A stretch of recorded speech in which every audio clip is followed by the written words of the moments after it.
chers Congolaises et Congolais, très chers compatriotes Congolaises et Congolaises habitant l'État de Massachusetts, je voudrais aujourd'hui prendre l'insigne honneur pour m'adresser à vous qui êtes mes compatriotes avec qui nous partageons les mêmes réalités jour après jour ici dans l'État de Massachusetts. J'ai un message particulier à vous adresser à propos de notre communauté et je voudrais vous dire que nous sommes tous, nous avons été tous témoins de la nouvelle dynamique qui a commencé depuis un certain temps pour la redynamisation de notre communauté, parce que nous sommes tous concernés par l'organisation de la communauté congolaise de Massachusetts. Chacun de nous a besoin que la communauté soit structurée, la communauté soit visible, la communauté soit efficace dans la réalisation de certaines actions pour le bien de tous les Congolais vivant dans cet État. Vous savez, nous représentons la nation congolaise, mais ici aux États-Unis, un peu loin de notre mère patrie. Mon message est particulier dans ce sens que nous venons d'avoir un nouveau comité provisoire qui a été mis en place la semaine passée. Et vous avez appris certainement que Congo Lisanga, qui est une organisation dynamique dans la ville de Boston, avait commencé un mouvement et finalement ce mouvement a abouti à la mise en place d'un nouveau comité provisoire pour pouvoir qui va conduire les Congolais de Massachusetts à l'élection d'un comité définitif qui aura les pleins pouvoirs de gestion et coordination des Congolais vivant dans l'État de Massachusetts. Mon message est à vous pour vous dire ceci. Nous devons apprendre des expériences passées pour améliorer ce que nous allons faire cette fois-ci. Je voudrais, avant même d'aller dans les fonds de mon message, saluer ceux qui ont été désignés pour nous conduire pendant ces 6 mois de transition. Et surtout, aussi dire merci particulièrement à Madame Jeanne Kassongo, l'ancienne présidente qui nous a conduits dans le comité provisoire passé, dont j'ai fait partie également, et qui est une femme qui porte le Congo dans son cœur, qui est très dynamique, qui a beaucoup fait pour que la communauté arrive là où elle est arrivée. Et je jette beaucoup de fleurs à cette dame, parce que je sais qu'elle a beaucoup investi en termes d'efforts, d'énergie, de sacrifices pour que la communauté commence à bouger. Mon message et que nous voulons que tous les Congolais prennent cette chose au sérieux.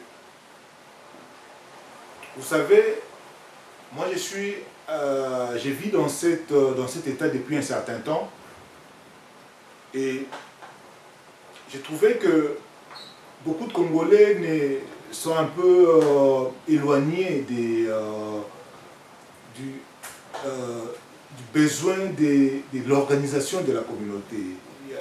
Les Congolais en parlent, mais ils ne veulent pas investir d'énergie, ils ne veulent pas investir des efforts pour que effectivement la communauté soit productive, que la communauté soit visible. Il est une chose de souhaiter quelque chose, il en est une autre de travailler pour que la chose soit réelle, soit effectivement à la hauteur de ce que tout le monde souhaite.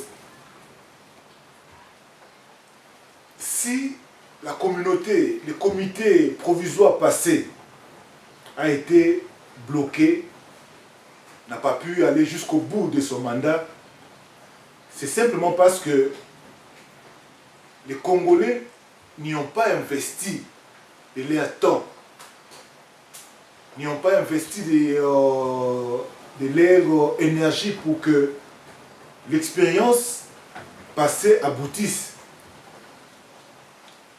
Il y a eu beaucoup de réunions qui ont été convoquées auxquelles les gens n'y répondaient pas. Et si ce comité-là est resté au-delà du timing lui imparti, c'est simplement parce que les gens ne venaient pas. Nous devons avoir un esprit nouveau. Je suis membre de la génération révoltée et nous sommes en train de prôner l'esprit des groupes, un esprit nouveau. Lorsque nous commençons une chose, nous devons aller jusqu'au bout. Nous ne devons pas seulement souhaiter. Nous devons nous battre pour que la chose effectivement existe. Se battre. Il ne faut pas être loin et réclamer. Être loin et beaucoup parler. Non, nous devons être dedans. Moi, je crois que si l'expérience du comité passé n'a pas satisfait beaucoup, c'est simplement parce que les Congolais n'y ont pas investi, n'ont pas été là pour se battre pour que la chose marche. Nous ne devons pas continuer à avoir l'attitude de compter totalement sur une personne ou deux personnes. Que non, voilà, tel est là-bas, c'est lui, ou c'est tel le président ou la présidente, c'est tel. Il doit tout faire pour tout arranger, pour... non, nous devons changer notre perception, notre approche de faire les choses. Nous devons plutôt dire que cette chose nous concerne tous. Et personne n'est les propriétés de la communauté. Personne a pour la communauté comme son œuvre. Et pour que la communauté marche, il faut que nous tous, nous soyons là en train de travailler. Parce que faire fonctionner une communauté, une organisation communautaire, demande des moyens, demande du personnel, demande de l'énergie. Il faut du dynamisme de tous ceux qui font partie de la communauté. Et c'est ce qui a manqué finalement au comité passé. Et je voudrais vous dire que si ce comité n'a pas organisé les élections, c'est simplement parce que les gens ne venaient pas. Comment voulez-vous? Nous sommes dans une phase... nous sommes dans une phase transitionnelle. Avant, c'était la communauté congolaise de Nwinge qui regroupait les Congolais de différents États, de 6 États, de la région de New England, laquelle organisation était conduite par M. Pierrot Bundu. Et ce monsieur a connu la même mésaventure. C'est-à-dire que non, les Congolais lui ont laissé pratiquement lui ont laissé la gestion de la communauté seul, croyant que non, il allait tout faire. Et il est resté là le plus longtemps possible sans soutien, sans que quelqu'un lui demande des comptes, sans que quelqu'un lui pousse, sans que les Congolais lui demandent ou les gens demandent qu'ils organisent une réunion pour refaire les choses. Et il est resté là le plus longtemps possible. La même dynamique avait commencé et finalement on a changé de comité. Et la même expérience vient d'être connue encore avec Madame Jeanne. C'est-à-dire que non, on commence une expérience et les gens laissent pratiquement celle ou celui qui conduit seul. On ne peut pas faire une communauté en étant seul, même si on a de la bonne volonté, même si on a des moyens. Lorsqu'on fait quelque chose et que les gens ne s'y impliquent pas, c'est difficile d'avancer. Voilà pourquoi moi je voudrais que l'expérience qui va commencer maintenant avec le nouveau comité provisoire qui est chargé dans 6 mois d'organiser la communauté, parce que la communauté est encore en phase transitionnelle. La communauté de Massachusetts ne s'est pas encore enracinée. Il faut que la structure commence effectivement à fonctionner normalement. Parce que l'autre qui était, c'était la communauté de New England. Aujourd'hui, chaque État a sa propre organisation. Et pour que cette communauté, cette nouvelle expérience marche, nous devons tous y participer. Mettre des moyens, mettre nos efforts physiques, nos efforts intellectuels, spirituels, être là, présent. Vous tous qui habitez l'État de Massachusetts, venez s'il vous plaît. Participons à des réunions, réfléchissons ensemble, faisons des programmes ensemble. Ne laissons pas le comité actuel seul, croyant que non, voilà, il va tout faire. Et après, nous allons lui demander des comptes. Nous ne devons plus faire des choses comme ça. Nous devons demander des comptes à ceux qui ont la charge de la communauté seulement lorsque nous sommes participants. Lorsque nous donnons de l'énergie, lorsque nous donnons des moyens, nous donnons suffisamment de ressources à ceux-là et qui ne font rien. À ce moment-là, on peut revenir pour les demander des comptes. Nous devons arrêter avec toujours de remettre en question des choses auxquelles nous ne sommes même pas partie prenante, auxquelles nous ne participons même pas, auxquelles nous n'avons même pas investi. Nous devons plutôt aller avec l'approche de mettre en question. Nous sommes là, lorsque quelque chose ne va pas, nous questionnons ceux qui sont là, ceux qui ont la charge. Et lorsque nous sentons qu'ils ne sont pas à mesure, après qu'on leur a donné des moyens, qu'ils ne sont pas à mesure, à ce moment-là, on peut dire, non, voilà, on peut essayer une autre formule. Arrêtons, s'il vous plaît, cet esprit ancien, d'être en dehors des choses et de vouloir que les choses marchent. Ne pas participer à un processus, mais de vouloir que ça marche. Le changement a un prix. Être productif, être une communauté forte a un prix. Le prix, c'est la participation collective de nous tous. Nous, de la génération révoltée, nous n'avons pas l'approche de compter totalement sur un leader, de compter que non, voilà, un leader viendra comme providentiel pour tout arranger. Non. Nous, plutôt, notre approche, ça part des des sociétés, c'est-à-dire des gens qui participent. Lorsque nous participons avec un esprit nouveau, un esprit de pouvoir changer, pas de voir l'autre changer, non, nous tous, nous devons changer. Le changement, lorsqu'il est parti du groupe, il doit être quelque chose qui réussit. Parce que nous sommes tous là. Nous sommes en train de travailler. Nous sommes en train de nous supporter, de nous regarder en face. Nous supporter les uns les autres. Et nous ne devons pas croire que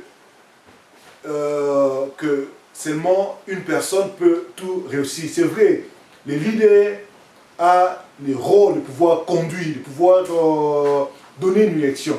Mais cela ne peut réussir que lorsqu'il y a des gens qui écoutent, des gens qui les suivent, des gens qui les supportent.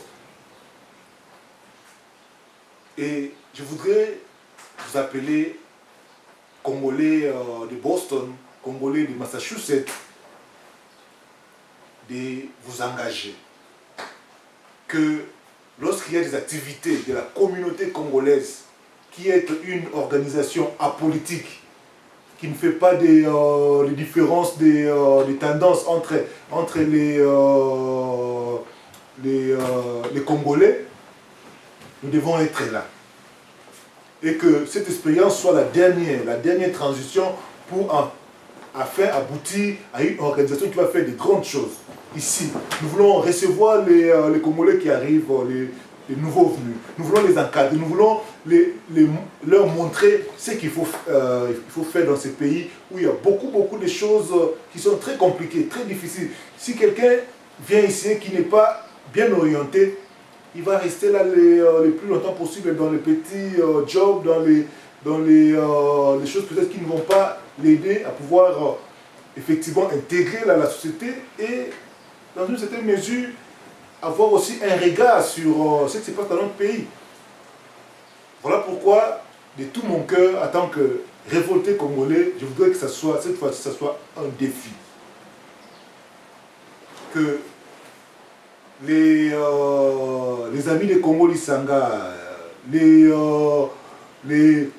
ceux qui sont membres de la communauté catholique Mwinda, ceux qui sont à l'église des 7 trompettes, à l'église La Vie Abondante, tous les Congolais qui sont, même de loin, un peu éloignés de Boston, cette communauté nous appartient tous.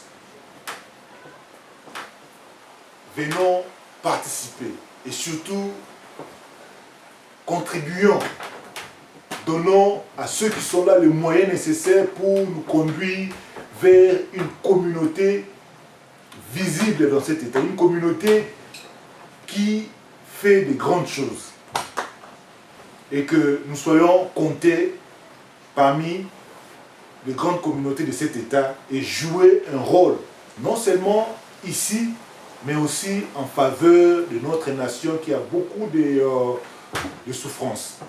Nous ne devons pas continuer à reprocher ceux qui sont au pays, par exemple, qui ne font rien, lorsque nous-mêmes qui sommes à l'extérieur, sommes incapables de pouvoir nous organiser, de pouvoir faire des choses différemment.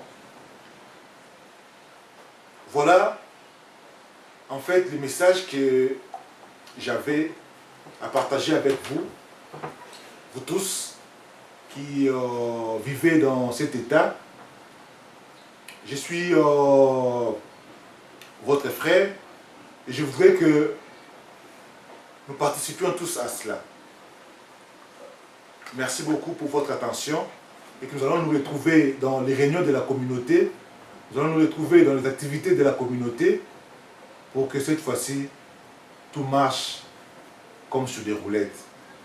Logos Spiritus.